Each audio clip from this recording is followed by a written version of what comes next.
Good morning students, once again welcome back to my class. और ये syntax में rules of verb की fourth class है और इसी क्लास में हम रूल्स ऑफ वर्ब फिनिश कर देंगे। ठीक है, चलो देखते हैं हमारा पहला रूल क्या है इसमें। Conditional sentence. कंडीशनल सेंटेंस मतलब शर्त वाले वाक्य। हिंदी में ट्रांसलेशन तो आपको सीखना नहीं है, बस टेंस का ध्यान रखना है। हिंदी में जैसे बोलोगे कि यदि वो आएगा तो मैं उसकी मदद करूंगा, यदि वो मुझसे बात करेगा तो मैं भी उससे बात करूंगा। ठीक है, तो दोनों टेंस प्रेजेंट में सॉरी फ्यूचर में रहेंगे।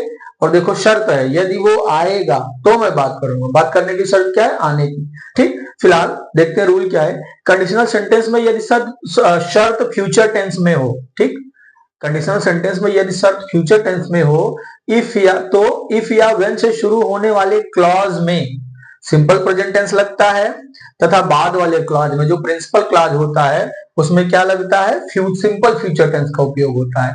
ये 2024 वाले एग्जाम में आया था। ठीक है, ध्यान रखना। इफ या व्हेन से जो वाक्य शुरू होगा उसमें प्रेजेंट इंडिफिनिट का उपयोग करना है, और बाद वाले क्लॉज में क्या करना है? फ्यूचर इंडिफिनिट मतलब विल या शैल का यूज करना है। चलो एग्जांपल देखो, अच्छे से समझ जाओगे। एग्जांपल में देखो क्या है, if he will come to me I shall help him. देखो क्या करे, इफ वाला जो वाक्य है हमारा, उसमें जो टेंस आएगी वो क्या होगी? सिंपल प्रेजेंट मतलब प्रेजेंट इंडिफिनिट। और यहां मैंने क्या लगाया है? फ्यूचर। हिंदी में तो दोनों फ्यूचर में रहते हैं, लेकिन ट्रांसलेशन करते समय ये ध्यान रखना कि इफ या व्हेन से जो शुरू होगा वो किस में रहेगा? सिंपल प्रेजेंट में। अभी ये गलत है, ऐसे ही हूबहू ऐसे ही पूछा था 2024 में। तो क्या करो, यहाँ टेंस को बदलो। यहाँ कौन सा टेंस आना चाहिए? सिंपल प्रेजेंट मतलब प्रेजेंट इंडिफिनिट। तो विल हटाओ और ही क्या है? सिंगुलर सब्जेक्ट है ना, इसके साथ क्या लगा दो? कम्स। अब ये वाक्य आपका सही हो गया। If he comes to me, if वाले वाक्य में क्या होगा? प्रेजेंट इंडेफिनिट होगा, और बाद वाले वाक्य में सिंपल फ्यूचर तो लगा ही है, तो ये वाक्य हमारा क्या है? सही है। If he comes to me I shall help him. अब देखो ये दूसरा, if Ravi will help me I shall also help him. ठीक, दूसरे वाक्य में भी वही गलती है। ठीक, देखो इफ वाला वाक्य शुरू हुआ और इसमें टेंस कौन सा आ गया?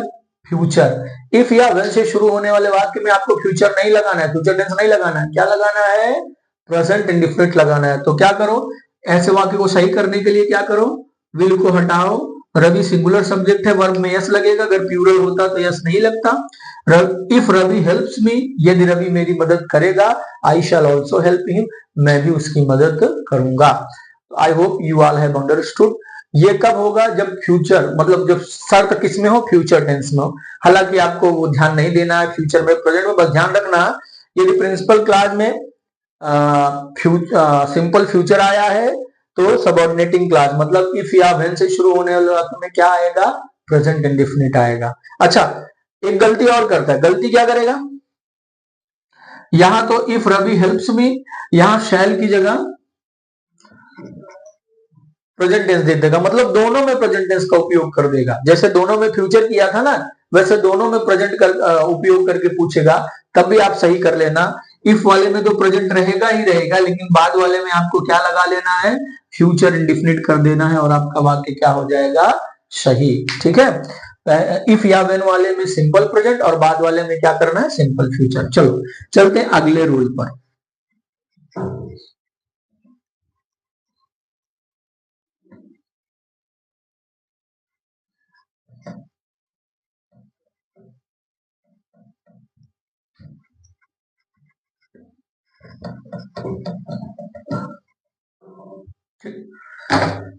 कंडीशनल सेंटेंस में यदि शर्त पास्ट टेंस में हो, पास्ट टेंस में हो, तो इफ या व्हेन से शुरू होने वाले क्लास में वर का यूज होगा, तथा बाद वाले क्लॉज में वुड का उपयोग होता है। ठीक है, और ये कब होगा? काल्पनिक काल्पनिक शर्त या असंभव शर्त। ठीक है, पास्ट टेंस में ऐसी शर्त बताई जाएगी जो काल्पनिक हो, जो संभव ही ना हो। तो आपको क्या करना है? इफ या व्हेन से शुरू होने वाले वाक्य में वर का यूज करना है, और बाद वाले क्लॉज में क्या लगेगा, वुड लगेगा। चलो एग्जांपल देखो, आप अच्छे से समझ जाओगे। एग्जांपल ये है, जैसे मैंने लिखा if I were a bird, ठीक है, यदि मैं एक पंछी होता, I would fly in the sky, ठीक है, तो मैं आसमान में उड़ता। अब देखो ये दोनों कल्पना वाली बात है ना, इंसान पंछी बन नहीं सकता, पंछी बनकर पंछी की तरह उड़ नहीं सकता, वो जहाज में बैठ के उड़ते हो और सब, लेकिन पंछियों की तरह नहीं उड़ सकते हो, ये मान लो, ठीक है, ये कल्पना वाली बात है। तो if I were a bird, देखो पहले वाक्य, सॉरी इफ मैंने तो लिखा ही नहीं, सॉरी बेटा, if I were a bird, यदि मैं एक पंछी होता, देखो इफ वाले क्लास में क्या लगा है, वर, और बाद वाले क्लास में क्या लगा है, वुड। तो कहने का मतलब ये वाक्य हमारा क्या है, सही। अब एग्जाम में क्या करेगा, एग्जाम में देखो ध्यान रखना, यहां पर आई वर की जगह क्या दे देगा, वॉज, और आपसे कहेगा वाक्य को सही करो, ठीक। तो आपको मैं एक ट्रिक बता देता हूं, अगर बाद वाले वाक्य में वुड आएगा तो आप तुरंत समझ जाना कि पहले वाले वाक्य में आपको क्या लगाना है, वर लगाना है, इतना ध्यान रखना। यहाँ वाज हटाकर वर लगा दो और आपका वाक्य सही हो जाएगा। यहाँ सब्जेक्ट चाहे सिंगुलर हो चाहे प्लूरल, उससे कोई मतलब नहीं, जब कल्पना वाली बात होगी तो दोनों के साथ वर लगेगा ही लगेगा। चलो एक एग्जांपल और देख लो, if I were, sorry if I was Sachin Tendulkar,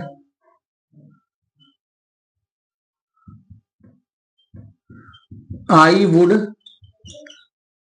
hit every ball for 6, ठीक है। If I was Sachin Tendulkar, यदि मैं सचिन तेंदुलकर होता, I would hit every ball for 6, तो मैं हर गेंद पर 6 मारता, ठीक। तो देखो कल्पना है ना, क्योंकि सचिन तेंदुलकर कौन, बस सचिन तेंदुलकर एक ही इंसान है और वो कोई और नहीं बन सकता, और सचिन तेंदुलकर भी हर गेंद पर छक्का नहीं मार पाए, तो दोनों क्या है, असंभव बात है ना। लेकिन देखो यहां पर मैंने गलती कर दी है ना, आई के साथ क्या लगा दिया, वॉज, यही गलत हो गया। यहां वॉच की जगह क्या लगाओ, वर, और आपका वाक्य हो जाएगा सही, ठीक है। तो ये हमारा दूसरा था कंडीशनल सेंटेंस में, कि यदि कंडीशन पास्ट टेंस में और दोनों असंभव बातें हैं, तो इफ वाले क्लास में आपको सब्जेक्ट सिंगुलर हो या प्लूरल दोनों के साथ क्या लगाना है, वर, और बाद वाले वाक्य में क्या लगेगा, वुड लगेगा, जिसको हम क्या कहते हैं, प्रिंसिपल क्लास। यहाँ वुड देखना तो यहाँ समझ जाना वर है, और यहाँ अगर वर है तो यहाँ अगर कोई और वर्ब दी गई है तो उसको आप किस में बदल लेना, वुड में बदल लेना, ठीक। जैसे दोनों तरह से गलती करेगा, यहाँ वर हटाकर वॉज देगा, यहाँ वर, या तो यहाँ वर देगा और यहाँ पर क्या लगा देगा, वुड की जगह शुड लगा देगा, कुड लगा देगा। तो ध्यान रखना, यहाँ वर आएगा तो यहाँ पर क्या लग जाना चाहिए, वुड लग जाना चाहिए। तो आप ऐसे भी सही कर लेना। Okay, I have, you all have understood.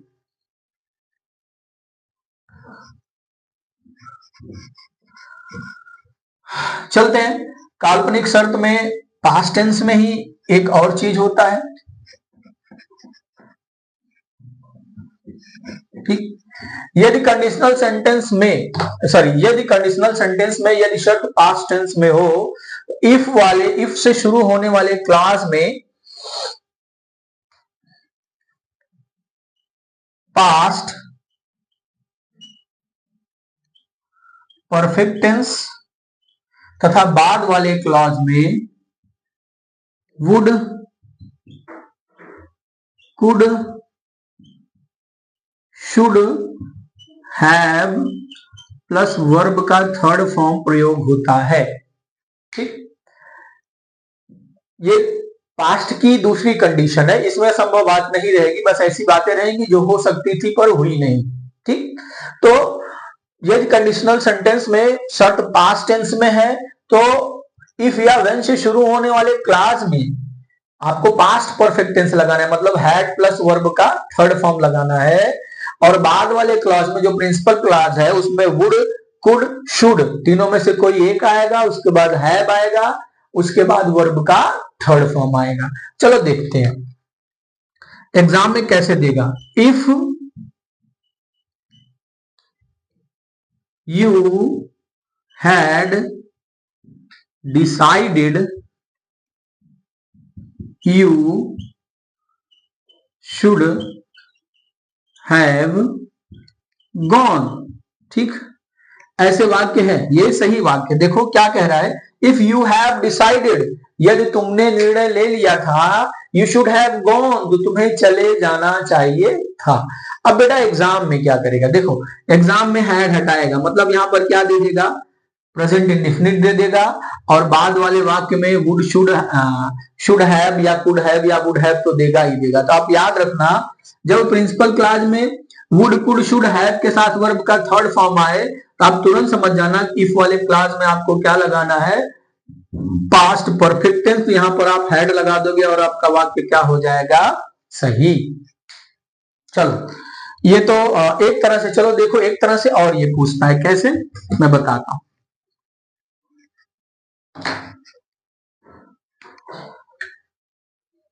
If Ram had called me, I would go to his house, ऐसे देगा। ऐसे का मतलब देखो, इफ वाले क्लास में तो टेंस सही कर दिया, इफ वाले क्लास में क्या दिया, पास्ट परफेक्ट टेंस दिया, लेकिन बाद वाले क्लास में देखो गलती कर दी है, वुड के साथ हैव नहीं लगाया और हैव के बाद वर्ब का थर्ड फॉर्म नहीं लगाया। ऐसे भी गलती करेगा, ध्यान रखना, दोनों आपको पता रहेगा तभी कर पाओगे, गलती दोनों में कर सकता है। इफ वाले क्लास में टेंस बदल सकता है, या आगे वाले टेंस में जो है मॉडल वर्ब बदल सकता है। अब ये वाक्य गलत है ना, इसको सही कर लो। सही कैसे करोगे, वुड के बाद क्या लगाओ, हैव के बाद वर्ब का थर्ड फॉर्म क्या हो जाएगा, गॉन। अब ये वाक्य हमारा सही हो गया। If Ram had called me I would have gone to his house, यदि राम ने मुझे बुलाया होता तो मैं उसके घर गया होता। ठीक है, तो ये कंडीशन पास्ट में है, लेकिन ऐसी कंडीशन है जो हो सकती थी लेकिन हुई नहीं, और वर वाले में क्या था, वो असंभव बात है। ठीक है, तो आई hope you all have understood बेटा, मुझे आशा समझ गए ना। बस क्या करना, इफ वाले क्लास में यदि पास्ट परफेक्ट है तो बाद वाले में क्या लगेगा, वुड कुड शुड के साथ हैव उसके बाद वर्ब का थर्ड फॉर्म, बस इतना ध्यान रखना। चलो हम आगे चलते हैं। व्हाट इज नेक्स्ट रूल, अगला रूल बेटा है हमारे डायरेक्ट इनडायरेक्ट से, जो कि मैं आपको ऐसे लिख के बता देता हूं, बहुत डिटेल में जाने की जरूरत नहीं है। आपको याद होगा कि जब रिपोर्टिंग वर्ब प्रेजेंट और फ्यूचर में होता है तो टेंस नहीं बदलते, मतलब जैसे वैसे लिख देंगे। जैसे Ram says that Ravi was laughing. ठीक, अब देखो ये वाक्य हमारा सही है, बिल्कुल सही है। देखो रिपोर्टिंग वर्ब किसमें है, सेज किसमें है, प्रेजेंट में है, तो रिपोर्टेड स्पीच में कोई भी टेंस रहेगा, हमको कोई दिक्कत नहीं है। रूल यही है कि यदि इसको हम क्या कहते हैं, प्रिंसिपल क्लास, इसको हम क्या कहते हैं, सबऑर्डिनेटिंग क्लास। मैंने क्लास में आपको बताया था जब कॉम्प्लेक्स सेंटेंस पढ़ा रहा था, तो वही मैं इसको बाहर वाले को क्या लिखने जा रहा हूं, प्रिंसिपल क्लास। यदि प्रिंसिपल क्लॉज प्रेजेंट या फ्यूचर टेंस में हो तो सबऑर्डिनेटिंग क्लॉज में कोई भी टेंस हो सकता है। ठीक है, यदि प्रिंसिपल क्लास में प्रेजेंट टेंस हो तो सबऑर्डिनेटिंग क्लास में कोई भी टेंस आप ले सकते हो।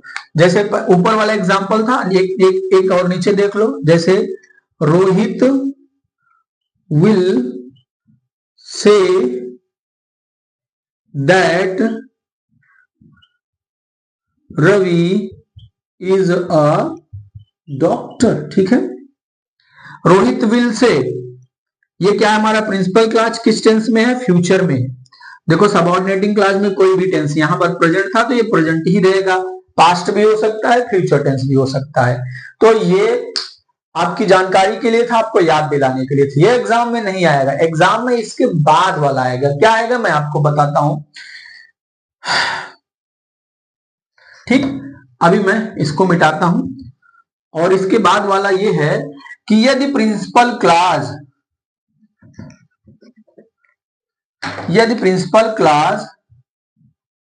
पास्ट टेंस में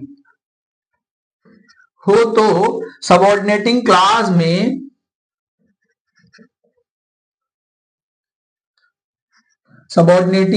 में पास्ट टेंस ही होगा।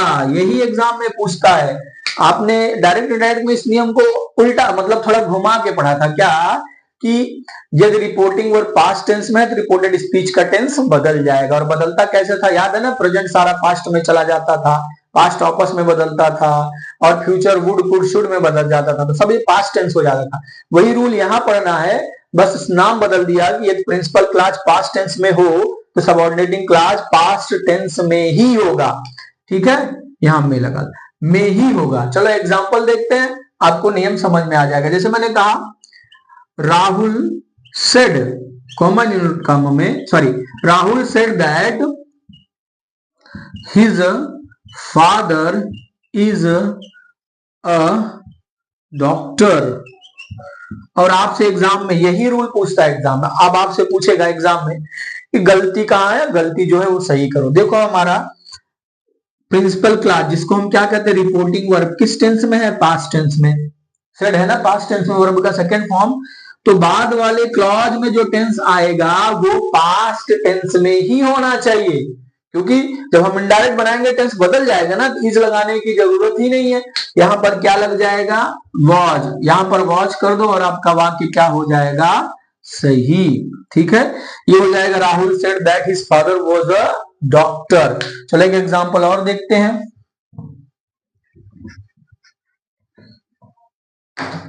जैसे रवि टोल्ड नैतिक that Raman has done his work. ठीक है, आपको एग्जाम में ऐसे वाक्य आएंगे, सही करना होगा आपको। देखो ध्यान से देखो, रवि टोल्ड नैतिक, ये हमारा प्रिंसिपल क्लास है और किस टेंस में है, टोल्ड लगा है वर्ब का सेकेंड फॉर्म, तो किस टेंस में है, पास्ट में।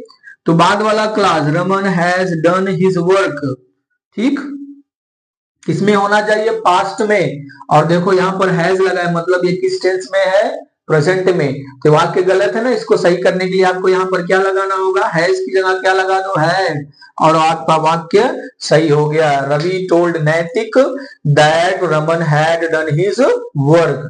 समझ में आया। यदि प्रिंसिपल क्लास पास्ट टेंस में हो तो सबऑर्डिनेटिंग क्लास भी किसमें होगा, पास्ट टेंस में होगा। अगर वो डायरेक्ट इनडायरेक्ट वाला ये बेटा सेम वही है, बस इन्वर्टेड कॉमा के बाहर वाले को क्या कहते हैं, प्रिंसिपल क्लास, और डायरेक्ट से शुरू होने वाले क्लास को क्या कहते हैं, सबऑर्डिनेटिंग क्लास कहते हैं। तो आई hope you all have understood this rule also. Okay, ठीक है, चलो हम चलते हैं। इस रूल का एक एक्सेप्शन है, आपको याद है, मैं लिखने नहीं जा रहा हूं, आपको मैं बता देता हूं, आपको याद हो जाएगा। यदि सबऑर्डिनेटिंग क्लास में, वहां क्या था, रिपोर्टेड स्पीच में, यदि सबऑर्डिनेटिंग क्लास में हिस्टोरिकल फैक्ट हो,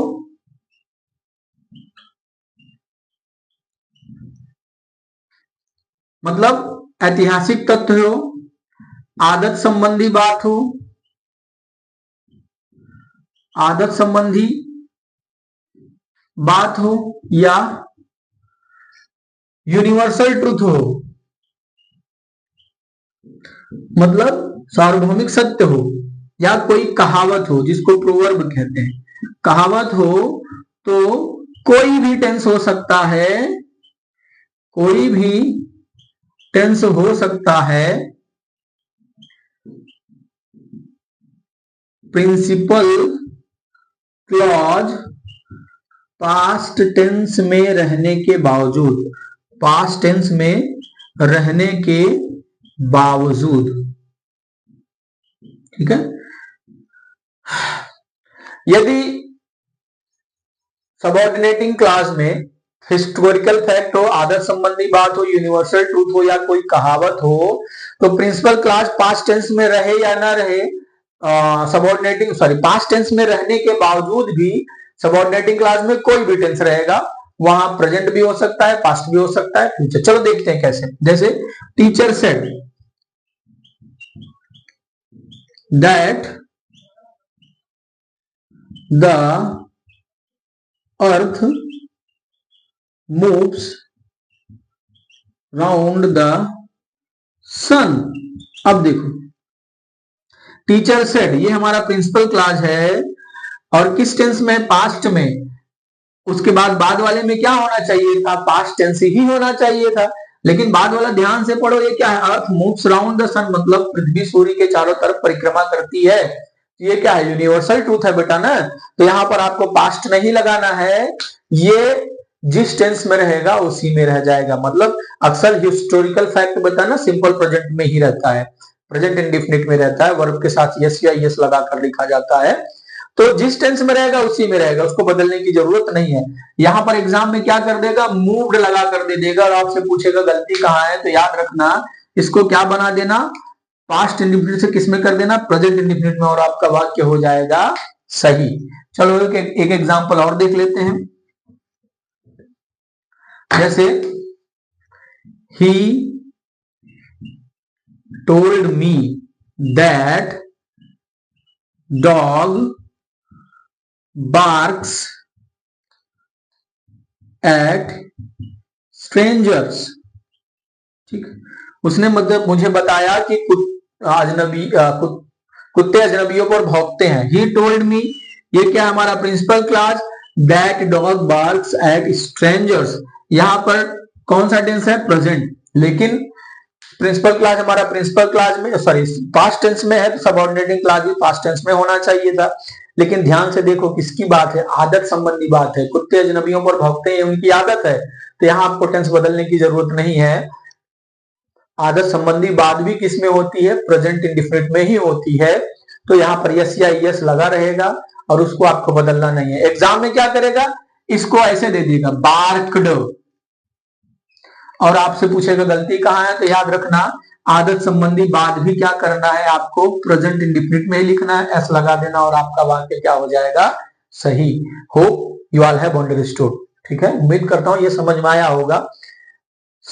प्रिंसिपल क्लास पास्ट में है तो सबऑर्डिनेटिंग क्लास पास्ट में होगा, बस 4 कंडीशन में नहीं होगा।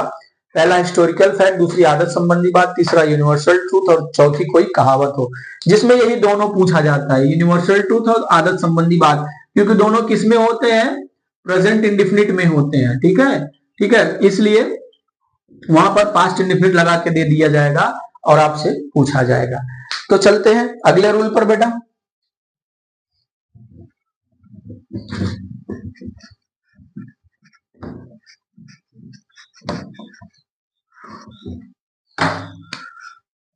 यदि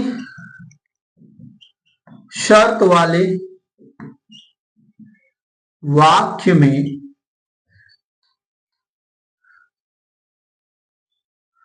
नो शर्त वाले वाक्य नहीं बेटा, यदि कॉम्प्लेक्स सेंटेंस में सो दैट कंजंक्शन के रूप में प्रयोग हुआ है, तो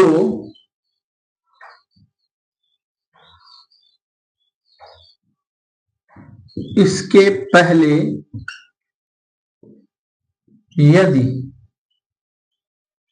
प्रेजेंट या फ्यूचर टेंस है तो सो दैट के बाद वाले वाक्य में तथा यदि पास्ट टेंस है, पास्ट टेंस मतलब सो दैट के पहले वाले टेंस में पास्ट टेंस है, तो इसके बाद माइट का प्रयोग होता है। ठीक है, ये भी खूब पूछा गया कॉम्प्लेक्स सेंटेंस में, जब सो दैट कंजंक्शन के रूप में यूज हुआ है तो सो दैट से पहले वाले वाक्य में, कॉम्प्लेक्स सेंटेंस में तो होगा ना प्रिंसिपल एक सबऑर्डिनेटिंग, तो प्रिंसिपल क्लास में प्रेजेंट या फ्यूचर टेंस है तो बाद वाले में मे रहेगा, और सिंपल सो दैट के पहले यदि पास्ट टेंस है तो बाद वाले में माइट रहेगा। चलो एग्जांपल देखो, अच्छे से समझ जाओगे। जैसे मैंने लिखा he works hard so that he will help his family, ठीक है। ही वर्क्स हार्ड, वह कठिन परिश्रम करता है, सो दैट देखो कंजंक्शन के रूप में आ गया ना, he will help his family, ताकि वह अपने परिवार की मदद करे या वो अपने परिवार की मदद करेगा। तो को ध्यान रखो, सो दैट के पहले टेंस देखो क्या आया, वर्क्स, मतलब कौन सा टेंस है, प्रेजेंट। इसके बाद वाले वाक्य में क्या आना चाहिए था, मे आना चाहिए था, मैंने क्या लगाया है, विल लगाया है। तो यहाँ पर कोई भी हेल्पिंग वर्ब हो उसको हटाओ, उसकी जगह पर क्या लगाओ, मे, और आपका वाक्य हो जाएगा सही।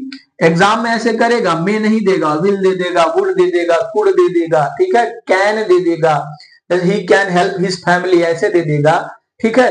तो आप याद रखना, सो दैट के पहले ये प्रेजेंट टेंस या फ्यूचर टेंस आया है, यहाँ प्रेजेंट का मैंने एग्जांपल दिया, फ्यूचर भी आ सकता है, जैसे ही विल वर्क हार्ड भी लिखा दिया जा सकता है। तो बाद वाले वाक्य में आपको क्या लगाना है, मे ही लगाना है और कुछ नहीं लगाना है, ठीक। अब देखो यदि पास्ट टेंस आए तब क्या करना है, he worked hard so that he could get good marks, ठीक है। ही वर्कड हार्ड, उसने कठिन परिश्रम किया, सो दैट मतलब ताकि, he could get good marks. अब देखो सो दैट आया, इसके पहले कौन सा टेंस आया, वर्कड मतलब पास्ट टेंस, तो इसके बाद वाले वाक्य में क्या होना चाहिए, ये लगाया आपने, इसके बाद वाले वाक्य में क्या आना चाहिए, माइट, और वहां पर क्या लगा है, कुड। ऐसे एग्जाम में देगा तो आपको सही करना है, तो यहाँ क्या करो, कुड को लगाकर क्या लिख दो, सॉरी कुड को हटाकर क्या लिख दो, माइट, और आपका वाक्य हो जाएगा सही। तो आपको रूल समझ में आया ना, यदि सो दैट कंजंक्शन के रूप में आया है तो सो दैट के पहले यदि प्रेजेंट या फ्यूचर है तो बाद वाले में मे लगाना है, और पहले पास्ट टेंस है तो बाद वाले में माइट लगाना है। Hope you all have understood, ठीक। चलो बेटा,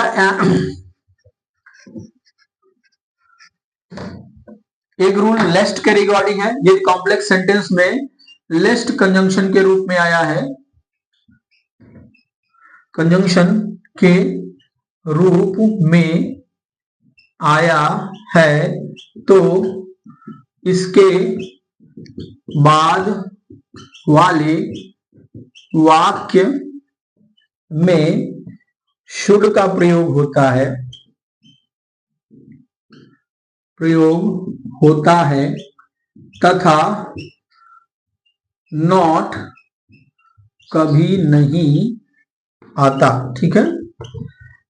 यदि कॉम्प्लेक्स सेंटेंस में लेस्ट कंजंक्शन के रूप में आया, लेस्ट मतलब कहीं ऐसा ना हो, लेस्ट कंजंक्शन के रूप में आया, इसके बाद वाले वाक्य में जैसे सो दैट के बाद वाले वाक्य में मे या माइट लगता है, तो इसके बाद वाले वाक्य में क्या लगेगा, शुड लगेगा, और नॉट कभी नहीं आएगा शुड के बाद। चलो देखते हैं, जैसे walk carefully लेस्ट you may fall, ठीक है। वॉक केयरफुली, सावधानी से चलो, लेस्ट कहीं ऐसा ना हो यू मे फॉल। देखो लेस्ट के बाद जो वाक्य है उसमें मैंने क्या लगा रखा है, मे, वाक्य गलत है, यहाँ मे की जगह क्या होना चाहिए बेटा, शुड होना चाहिए, ठीक है। यहाँ पर आप शुड लगाओगे और आपका वाक्य हो जाएगा सही। यही रूल कह रहा है कि लेस्ट के बाद वाले वाक्य में शुड आएगा। चलो एक गलती और करता, जैसे दे देगा talk carefully लेस्ट you should not be beaten.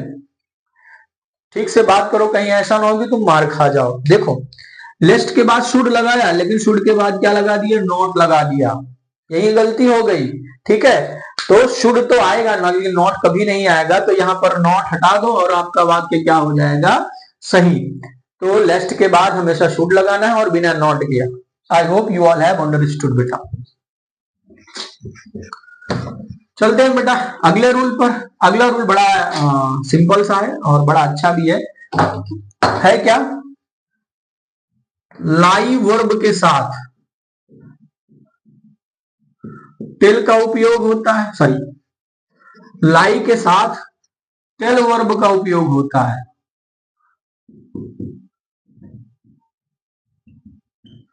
उपयोग होता है, ठीक है। तथा ट्रुथ के साथ स्पीक वर्ब का उपयोग होता है, ठीक है। लाई के साथ टेल वर्ब लगाना है, स्पीक के साथ ट्रुथ। अब जैसे एग्जाम में ऐसे दे देगा, you do not speak a lie, और आपसे कहेगा वाक्य को सही करो, ठीक है। तो ध्यान रखना लाई के साथ क्या लगाना है? टेल। तो यहां पर स्पीक हटाओ और टेल लगा दो और आपका वाक्य क्या हो जाएगा? सही। और याद रखना लाई के पहले ए आता है, ये भी गलती कर देगा। डू नॉट टेल लाई, केवल लाई देगा, ए नहीं लगाएगा। लाई के पहले क्या लगाना है? ए, और लाई के साथ वर्ब कौन सी यूज करनी है? टेल। अब देखो स्पीक वाले में क्या कहेगा? ऐसे दे देगा, speak sorry tell the truth, tell the truth, और आपसे कहेगा वाक्य सही करो। नियम पता है तो कर लोगे, नहीं पता है तो गारंटी नहीं कर पाओगे, ठीक है। अगर आपको ये नहीं पता है कि ट्रुथ के साथ स्पीक लगता है तो और कोई गलती भी नहीं है, ठीक है। इसको सही करना है। स्पीक के साथ क्या यूज होता है हमेशा? सॉरी ट्रुथ के साथ क्या यूज होता है? कौन सी वर्ब? स्पीक। और याद रखना स्पीक के पहले हमेशा द का यूज होता है। एग्जाम में क्या करेगा? द भी हटाकर पूछ सकता है, स्पीक ट्रुथ, तो आपको क्या करना है? द भी लगाना है ट्रुथ के पहले और आपका वाक्य सही हो जाएगा, speak the truth. I hope you all have understood. Lie के साथ टेल वर्ब लगाना है और लाई के पहले ए लगाना है।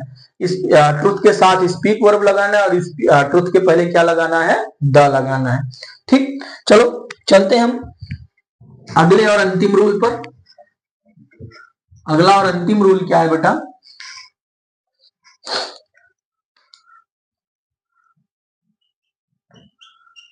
यस्टरडे का उपयोग पास्ट टेंस में तथा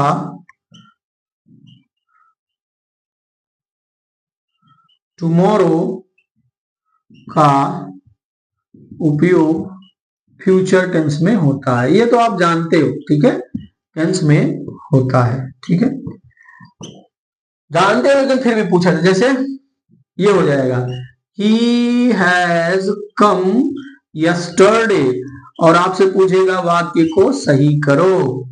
ही हैज कम यस्टरडे। जब यस्टरडे दे दिया जाए तो आप याद रखना कि यस्टरडे नहीं हटाना है, ठीक, क्योंकि यस्टरडे के अकॉर्डिंग ही वाक्य पूछ रहा है, आपको टेंस बदलना है। यस्टरडे दिया और टेंस कौन सा यूज हो गया? प्रेजेंट। ये गलती हो गई, ठीक। प्रेजेंट हटाओ, यहां पर कौन सा यूज करो? पास्ट। यहां पर या तो हैड लगा दो, सबसे अच्छा क्या, इसको सिंपल प्रेजेंट सिंपल पास्ट बदल दो। ही केम यस्टरडे, आपका वाक्य हो जाएगा सही। तो यस्टरडे क्या किया जाएगा? या तो फ्यूचर में पूछ लिया जाएगा लगाकर, या तो प्रेजेंट में। जैसे फ्यूचर में क्या हो जाएगा? दे विल कम यस्टरडे, ठीक। और आपसे पूछा जाएगा वाक्य सही या गलत, तो आप गलत है ना, इसको सही कर लो। क्या करना है? यस्टरडे को हटाकर क्या लगा दो? टुमारो। या तो ऐसे कर दो, या तो क्या करो, यस्टरडे रहने दो, इसको टेंस बदल लो। विल की जगह क्या लगा? विल हटा दो, यहां पर केम कर दो, दे केम यस्टरडे, तब भी सही हो जाएगा। तो यस्टरडे आपको किसमें यूज करना है? पास्ट में। और टुमारो किसमें यूज होगा? प्रेजेंट में, सॉरी फ्यूचर में यूज होगा। यस्टरडे ना तो फ्यूचर में यूज होगा, ना तो प्रेजेंट में, किसमें यूज होगा? पास्ट में। और टुमारो फ्यूचर में यूज होगा। तो यस्टरडे वाली गलती ज्यादा पूछता है और अक्सर प्रेजेंट परफेक्ट में ही लगा के पूछता, जैसे मैंने पहला एग्जांपल बताया था बेटा। ये हमारा लास्ट रूल था रूल्स ऑफ वर्ब में, और थोड़ी सी चीज बची है, मैं आपको बता दूं, लिखने की जरूरत नहीं है। जैसा आपको बताया गया बेटा कि फ्यूचर टेंस में आई और वी के साथ क्या यूज होता है? शल। शैल, और बाकी सब्जेक्ट के साथ क्या यूज होता है, विल। ठीक है, ये बेटा उल्टा हो जाता है कब, जैसे जब हमको प्रॉमिस करना हो, जब हमको धमकी देनी हो, ठीक, जब हमको धमकी देनी हो,